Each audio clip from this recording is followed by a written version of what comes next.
Good evening, I'm Laura Yamada. Paula Okana has the night off.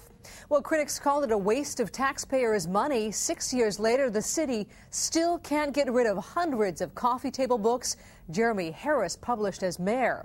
KITV's Catherine Cruz looked deep into the city hall to find them. Kat. Well, it was an ad for an online auction of surplus city goods that caught our attention. We found the stacks of books in a basement stairwell at Honolulu Hale, where as a former City Hall reporter, I remember seeing janitors store their tools. It's behind a locked door, down a dusty flight of basement stairs, and underneath a blue tarp.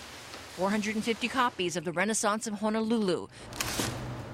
Now the unsold books sit among the silverfish, the spiderwebs, and gecko droppings. And so far, there are no takers. I'm actually not surprised, being that it was a waste of taxpayer money to begin with. The books may have seemed like a good idea to someone at the time. They were a retrospective of a decade under Mayor Jeremy Harris. But they cost more than $100,000 to print. And money made on the sales, at about $20 a book, was to go back to the general fund. But the city lost $75,000 on the deal. The minimum bid for the online auction is $3,000, but the auction ends tomorrow, and with just hours to go, there are no bidders. But hey, on Amazon, there are new copies offered for sale at $110. The used ones go for $3.68. There isn't a high demand for these type of books.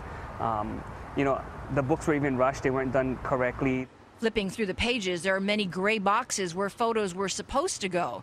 At the time, the council questioned whether the use of taxpayers' funds were either illegal or unethical. City lawyers said no, but at the end of the day, is it right? And the fact that we have these books in a warehouse that aren't being used, we can't even auction them off, I think the answer is no. If no one bids on the books, the city will likely offer them again at a lower price. The city can't just give them away or throw them away. And that's why the council's considering changing city laws to dispose of surplus goods like this. It's a problem that we got to change the city charter so that the city can dispose of city property in a much more useful and efficient manner. Now, we did try and reach Mayor Harris for comment, but our calls weren't returned. Catherine Cruz, KITV 4 News.